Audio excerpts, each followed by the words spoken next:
Gilma, she is just so thankful her little girl is alive. An incredible story here. Would essentially ban guns in a number of areas that are designated as sensitive areas, and one of them is right where I'm standing. Protests continue nationwide after the Supreme Court overturned Roe v. Wade. It has gone viral so many times over the last 20 years, but for 2 decades, nobody knew who the woman being rescued was. I want to walk you through essentially dueling protests here that are separated by this line of police officers right outside of the Pennsylvania Convention Center. And of course, inside that convention center is where the entire nation right now is watching. According to the driver, he was working for Uber. He comes into the intersection when he's hit. Then take a look at this. This is a piece of the car. Well, the inspiration for what you read on the page. Spears was granted a major victory today in court, hiring a federal prosecutor in her bid to end the conservatorship. And that's when investigators say in a back bedroom, the suspect pulled out a gun and ambushed those 2 police officers. As you come down here again, down 7th Avenue, you can get a sense of just how many people are here trying to figure out what exactly happened. For so many families tonight, this was about putting an end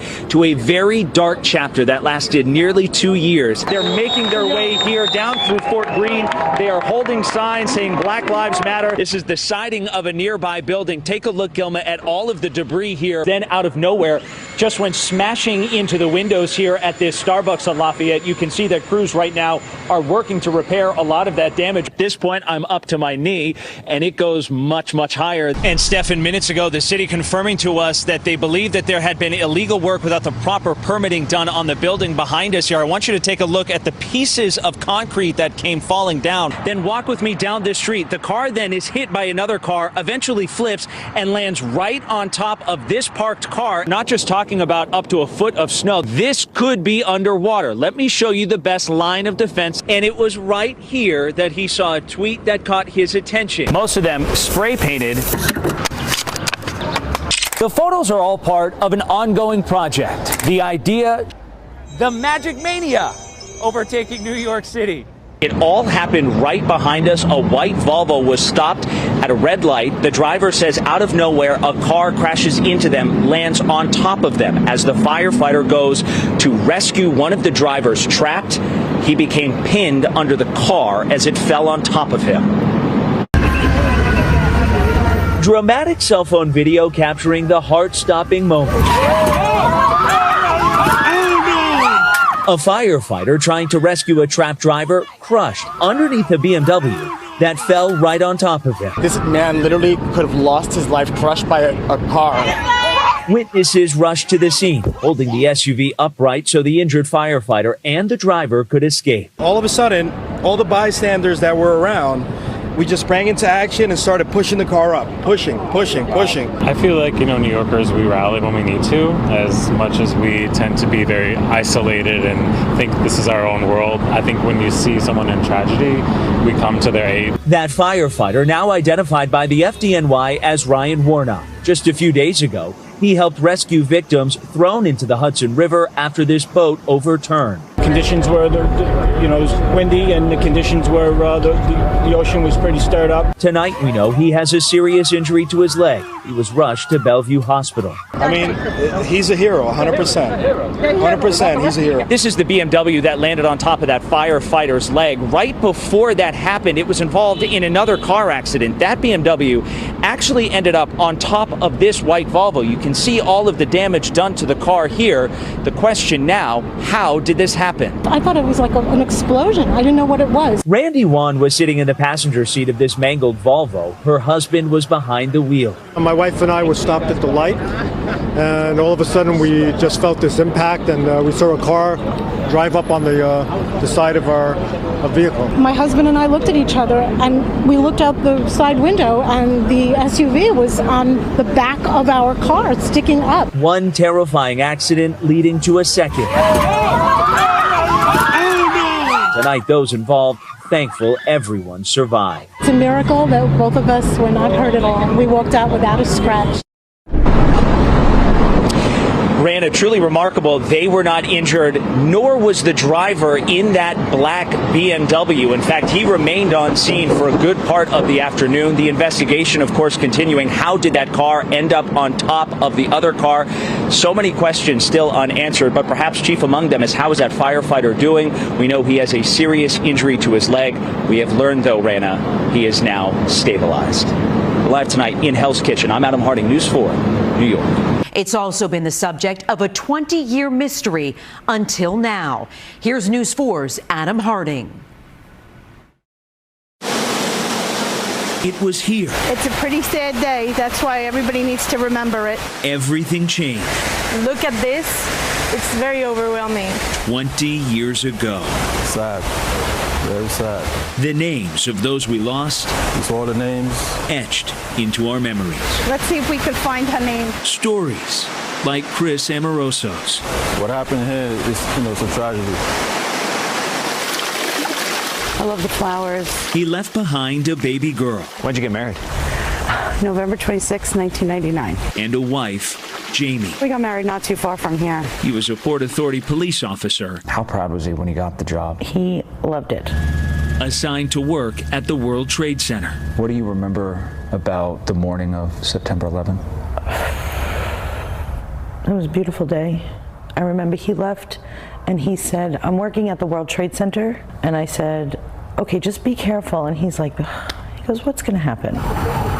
The horrors of that day may never go away. I knew when the second tower fell, I had like a feeling that it wasn't going to be good.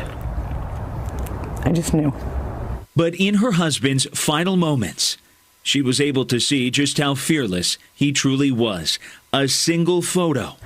It was given to me. Of the moment he saved a woman's life before he ran back into the burning towers. It was good and bad. We have the proof. He was a hero. He saved this woman. What does that say about your husband? I'm not shocked. But he was just a good guy. He was a hero. But for 2 decades, Jamie waited to hear from her, then began questioning if the woman ever made it out alive. As time went on, I started to think maybe he didn't save her or get her far enough, because we had never found her or had anybody had ever spoken to her.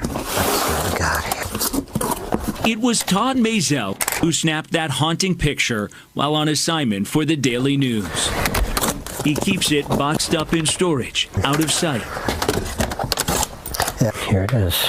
But never out of mind. What is it about this photo that stays with you? The selflessness. He spends most of his time now in rural Massachusetts. Come on. Life today is much quieter. This is a 9/11 camera. But he'll never forget what he saw firsthand. I know every detail. I remember it all like it was yesterday. Through the lens of his camera. That was one of the first police officers that I saw. She was in distress, and Chris was determined to help her. It was like the photo brought him back to life.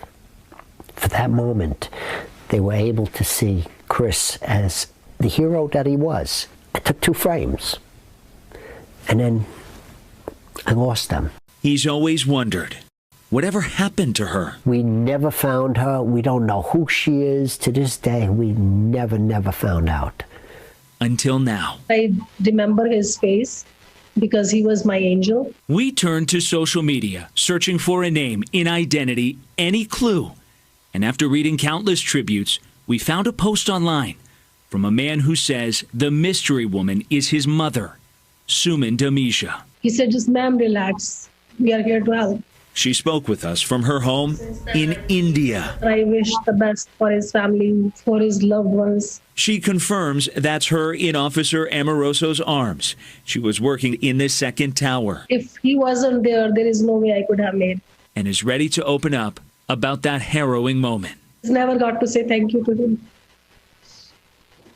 I really owe my life to them. Each 9/11, her family says they light candles to celebrate what they call her second birth. When I came down, I fell. If I wasn't going to come up, there was no way I could be saved. There was no way I could be alive today. What I felt bad was because I have lived my life and he was still so young. She was given a chance to keep living. She's now a grandma. He's always on my mind because he was the one who brought me out of that mess. She did have a message that she wanted to share with you. We shared our conversation with Jamie. Tell her that he had such a wonderful husband, and I'm alive just because of him. Wait a second. I'm sorry. Wait a second. I can't believe she's alive. I can't believe she has the same face. She finally got to hear from the woman. She's the last person with him. She was so desperate to find. There's reasons. He went in with a purpose, and was to save as many people as possible. The fact that I get to hear somebody say it. And after 20 years, Hi, Suman, how are you? the two connected. I cannot believe I am looking at you. I cannot believe this. You look exactly the same. If I walked past you on the street, I would have known who you are, because I've looked at that picture so many times. Yes, you look exactly the same. A long overdue meeting. And I'm glad he did his job that day. This way you could be with your family. Full of comfort. He was a brave soul, very brave soul. Yeah. And closure. I have a personal question. Sure. Did he seem scared? You know, he wasn't scared, but I was scared. Healing. Life goes on. Life goes on. A story. I want my daughter to meet you. Me too. I would love to meet her. No longer untold. Chapter's closed, I guess. Looking forward to starting new things. Yes, it's time. It's time. It is. A new memory. Amazing. This is amazing. My mind is blown. Born out of tragedy. I will be in touch. Definitely. Thank you so much. Thanks a lot. See you soon. Oh my God. She's amazing.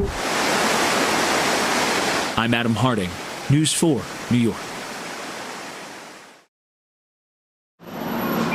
They even got Superman?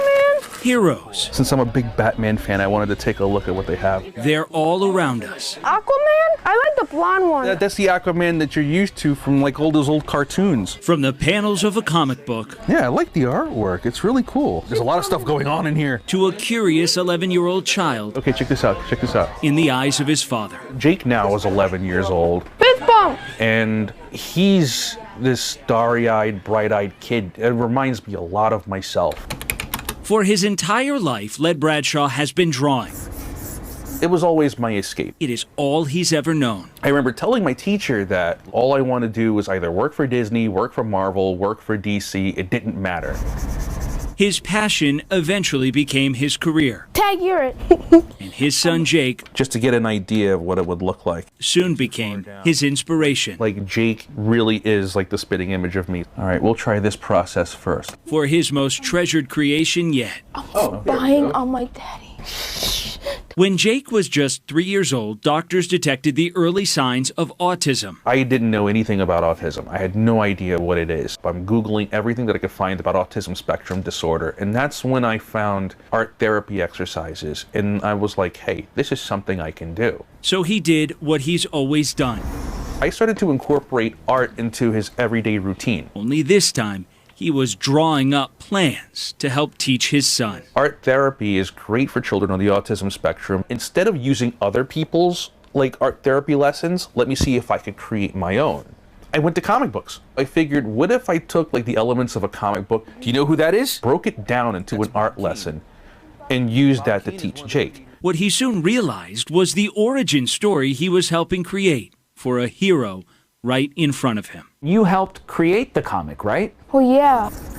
Together, this father-son super team sketched out plans for their very own comic book. I mean this. Awesome! Jake Jetpulse. So you were able to turn your son into Jake Jetpulse, the superhero. Right. Jake Jetpulse, because we were thinking as a character on the autism spectrum, and spectrum is like light, the powers are like light-based. So what makes this comic so special? Well, the inspiration for what you read on the page is drawn from real-life experiences. Of course, there is that superhero twist. You see this button here, Jake? I forgot to draw his hands. Okay. They even self-published 6 issues in There Is No Slowing Down. Has he responded well to the comic? The cool part is like hearing him when he says that he's his own hero, that makes me feel good. When other kids started to receive him as like a hero, the kids in his class started enjoying the books. I think that's what really helped him come out of his shell. To me, I have an inner hero. I showed them who I really was. And that's a superhero. I'm taking on the next challenge. Your hope is showing people that anyone can be a superhero. Exactly. And that's what I want to do, is like give a hero to everyone. So are you going for it? That's what you're going to get? I'll be making sure that he spends his money wisely. Someday they hope to find their work on store shelves. And I just heard what you were doing, and I just wanted to come and introduce myself. Thank you. Thank you so much. For now, they're happy to share Jake Jetpulse's next adventure. Yes, dude. It's a pleasure. With anyone interested in listening and learning. Thank you, sir, very much. No problem, young man. In Brooklyn. Didn't I tell you it was going to be a good day? Yep, we're gonna have fun. All right. Bye. I'm Adam Harding, News 4, New York.